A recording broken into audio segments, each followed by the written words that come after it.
Hello and welcome to another episode of my Beginner's Guide to Todoist. And today we're looking at writing tasks, or rather getting our tasks into the system using some little tricks that I'm going to teach you that you can use so that it becomes a lot easier to get your stuff quickly into the right place. Now, before we go any further, I'd just like to say if you do get any value from this video, then please hit that like button below. And if you haven't subscribed to my channel yet, and you want to get all the latest tips, tricks and news on using Todoist, then please subscribe to my channel. Okay, let's go into my demo account now, and I'll show you how to get tasks into your system so they are more motivating and more meaningful to you. Okay, so you're probably thinking, why do I need to watch a video on creating tasks in Todoist? Well, there are a number of reasons, but let's just get started with actually the first thing, which is how to create your tasks. Now, quite often I will see a task in somebody's task list which looks something like this: call Jim. Now, this is great because you know what you need to do. You need to call Jim. And when you add the task, you probably know why you need to call Jim. But let's imagine that 24 hours pass since you collected this task. And you've been doing a lot of other stuff, and there's lots of other people that's probably had to call. And suddenly you come back to your inbox and you see a task which says, call Jim. And you're wondering, why do I need to call Jim? Because now you've completely forgotten the reason why you called Jim in the first place. So what you need to do is you need to spend a few extra seconds when you add the task to say, call Jim about next week's fishing trip. Fishing trip. Now, it doesn't matter when you come back to this task, you now immediately know what the reason is that you need to call Jim. So that's the first thing. How you write your task. First, you need to make sure there is a verb. So call Jim. That's very important. So you actually know that's something you need to do. You've got the title, obviously this person you're going to call, but then you just need a little extra information just to make sure that you know precisely why you need to call Jim. So that's the first thing. Next up is keyboard shortcut. Now, you can do this in any number of ways because we can just click here, add task. We can go here to add a task, or you can use the keyboard shortcut, which for me is Shift Command A, and that brings up the quick entry. Now, you can do that, by the way, when you're in Todoist, all you need to do is tap Q, and it will bring up the quick entry, or you can, as I say, you can hit this. Now, the beauty of using the keyboard shortcut is, let me just open up Safari. So we open up Safari. I'm going to close Todoist. Now, I should point out, for this to work, Todoist needs to be open, but it doesn't have to be the window that you're working in.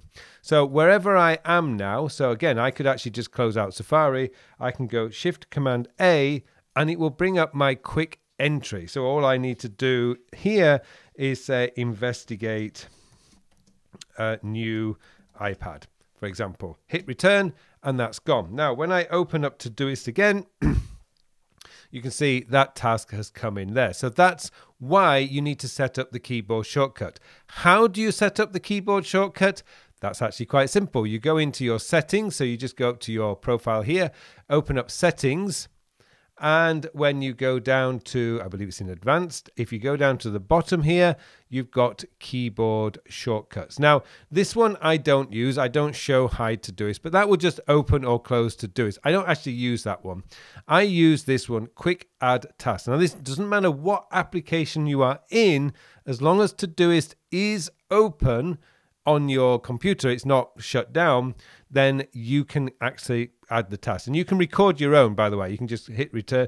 And now if you do this, you can just go, I'm going to go Shift Command A, because that's the one I've always used. And it adds the task. Actually, it's now saying, I'm going to cancel that, and it brings back my, but you can create your own by just adding Shift Command A, or whatever you actually do. The reason why I use A means add in my mind. So that's something that I strongly advise that you do when you're using the desktop application. By the way, that's not going to work if you're using a browser in that situation. If you use, like I see a lot of people using Todoist in Chrome, in which case you do need to use the Q when you're in Chrome. That's one of the advantages, though, of using the application. Now, another thing that you can do is to get the Todoist extension. So I'm going to go back into Safari here, and we're going to go Safari. And you'll notice up at the top here, I've got the Todoist icon. This is Todoist. So if I go back into Apple here, and we've got the new iPad, so I want to learn more about the new iPad. I don't, but this is just a good example.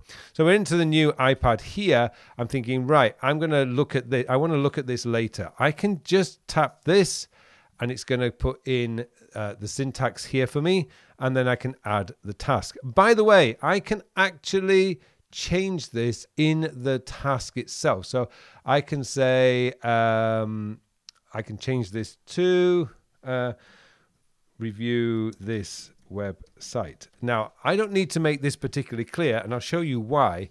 When I add the task, you'll see that it's now underlined.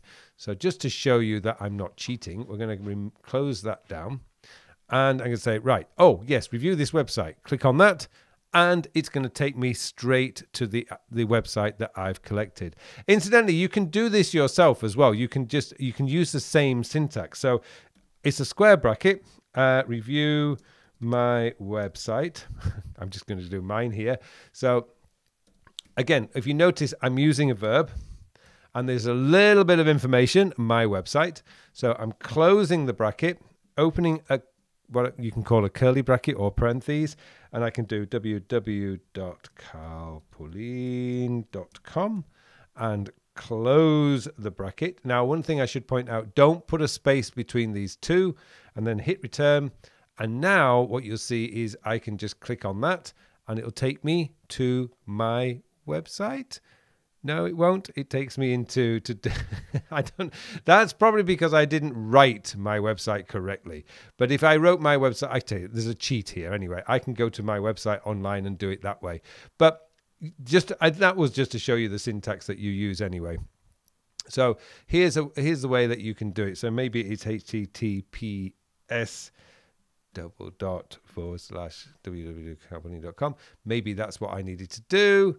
And just click on that, and yes, sure enough, that's what I was missing. So you're gonna make sure that you put the right website in. But what you would normally do, to be fair, is you would just copy the website from there and then paste it in that you want to check. But that's just something that you want to be aware of. You can create these tasks and make them clickable links. Just a quick tip for those of you using Gmail: each email that you get in Gmail, if you open up the email itself, so click on it and open up the email, that then has a unique URL, and you can then add that to Todoist, so you just go straight to that email. But that's what I really just wanted to cover in creating tasks. There's a number of ways of creating tasks. If you get the Todoist extension, so I should point out, let's go back to Safari. You've got to get the extension from Chrome, or you get the extension from for Safari. Once you've got the extension, which you get from the App Store, you can turn it on, and it's right here. And then I can uninstall it. I can turn it off. You can do whatever you want with it, but it's just so that you do need to get the extension for the Safari. And there's one for Chrome. I'm not sure if there's one for Edge, but there is certainly one for Chrome, and there is one for Safari. So there you go. Thank you so much for watching this video, and it just remains for me now to wish you all a very, very productive week.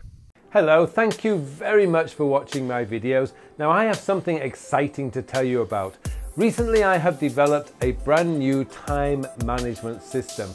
It's a system designed to manage your time in the 21st century. The world has changed a lot over the last 20 years. In fact, it's actually changed a lot this year. And what we need now is a system, a time management system that is very easy to use, easy to maintain, so that you can spend more of your time doing the work. And that's what the time sector system is all about. It's going to change your whole belief system about the way a time management system should work, because this focuses on when you are going to do the task. And let's be honest, It doesn't matter how motivated, inspired, or how urgent something is. If you don't have time to do it, it is never going to get done. And that's what this system is built around, getting your work done, so you can spend more of your time doing the things that you want to do. I hope you join me in this course. The full details of the course are in the show notes below, so please join me, and thank you very much for watching this brief video.